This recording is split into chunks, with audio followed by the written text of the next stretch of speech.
Good evening. Hi. My name is Chris Villa, and I'm a sophomore at Temple University studying marketing in the Fox School of Business. I am originally from a town called Bluebell, a suburb about 30 minutes north of Philly. I went to Wissahickon High School where I played basketball and baseball, huge sports fan, very passionate, very competitive, and I was also in a few clubs. And the first club I joined was called FBLA, which stands for Future Business Leaders of America. And to be a part of this club, we would have to read business articles every week, just like we do here in this class for the Wall Street Journal, and summarize and analyze the articles to show that we understood them and we had somewhat of an analytical feel to it. And we also had to do a presentation on a public company describing its values and culture, and if we thought they were going to stay successful in the future, just like we did in this class, ironically. And this club got me very interested in business at a basic level, so I knew in the future I'd probably want to do something with business but get more complex into it.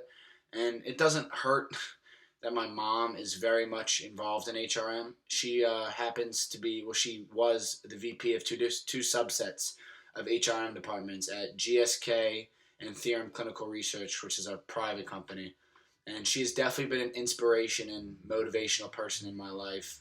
And I would love to follow in her successful business career, whether it is through marketing or maybe even HRM. I don't know, but one of those two. And I definitely found a passion with marketing, and I've had a passion for sports my entire life. So I think down the road I want to become a sports marketer since I know so much about sports and am now learning more and more about marketing. I can just see myself becoming a successful sports marketer. Well, now I'm going to actually tell you about something I've accomplished in my life. It's something I'm proud of. And like I stated before, I love to watch and play sports. And my favorite sport is basketball, mainly because I always felt I was the best at it. And I was a varsity player for 3 years at Wissahickon and was a captain my junior and senior year. And we had an interesting way of picking captains where it wasn't the coach who picked, but it was us, the players, who picked. And even I picked, and I picked for someone, and vice versa. And in my younger years, I never thought of myself as a leader. But when it comes to something I'm passionate about, I almost naturally want to lead, and it feels like an instinct almost. And I was picked 2 years in a row, and I felt honored and privileged. And when I found out my teammates voted for me, I knew I had to prove them that I was a legitimate choice.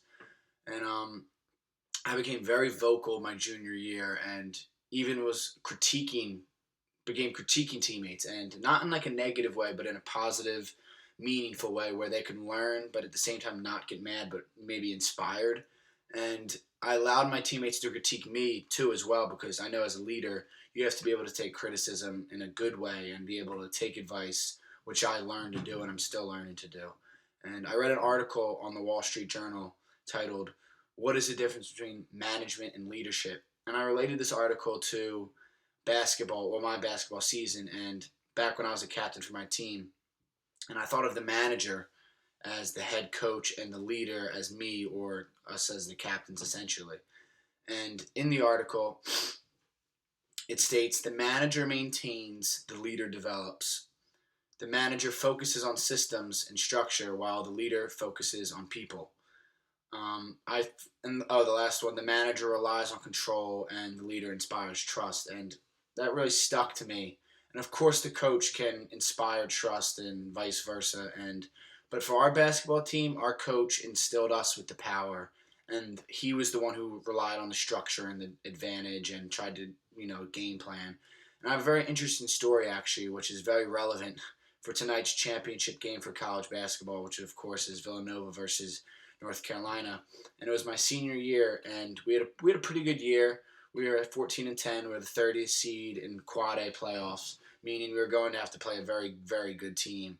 And that team happened to be Great Valley, who was the third seed. And I'm not sure if you've been following March Madness, but they had a player named Mikal Bridges, who is playing for Villanova tonight and is a very important factor for their team. And this kid is like 6'7", can shoot, jump, and we could have went into the game scared, but my fellow captains and I used inspirational motivation to influence our team.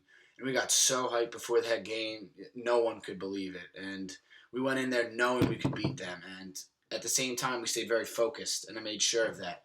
going over the plays and game plan with the coach and making sure that everyone knew what their role was. And that night we ended up beating McKell Bridges in Great Valley, and it was one of the biggest upsets in our school history, and I will never, ever forget that moment, as it is one of the first moments that I realized that I can be an effective leader. Once we beat one of the best teams in the state, and we were just this little team called Wissahickon, and it was an incredible moment. The last thing I'm going to talk about in this interview is what I've learned in this class. And of course, I've learned many things in this class, but the one I find to be most important was when we did our group projects. And when I first heard about this assignment, I knew I was going to like it. Because one, I like to work with groups. I'm a little bit more extroverted than introverted, and I liked it because of the topic being about music. I'm kind of passionate about music, and as long as our group was functional, I knew we could do a good job on this assignment. And our group at the beginning was very much functional. And the first day we got our assigned groups, we used Tuckman's model of group development. Pretty much, it was like instinctively, we shook each other's hand, got to know each other, made small talk. And for some people, small talk can be a little awkward, but for us, it was very comfortable. And we seemed like we knew what we wanted to accomplish and wanted to set the values almost right away. And in that week or so, we started to develop goals and values for our project and what we truly wanted to accomplish. And we then created the Google Docs and assigned roles for everyone. And I think this showed that we had trusted with one another, with one each other. And this was going to be a job that we were going to get done. And we ended up recording our project about a week before it was due. And surprisingly, only took 2 or 3 takes at it. And once it was all done, it looked good. And I believe this was just because we were all very well prepared and we assigned each other with the roles that we felt most comfortable with, and we knew what we had to talk about. And I know in the business world, I'm going to be working with groups constantly, and they don't always work out, of course, but as long as you respect people and their personalities and, how they dress, blah, blah, blah, you should be able to get the job done and you should get respect back. And I believe that this is the most important thing, having respect for people who you work with. And if you have respect for people, they will trust you, and they will usually show it back as long as they are a good person. And this can go a long way in business. And if you meet the right people, who knows? I mean, you could become a very successful person one day.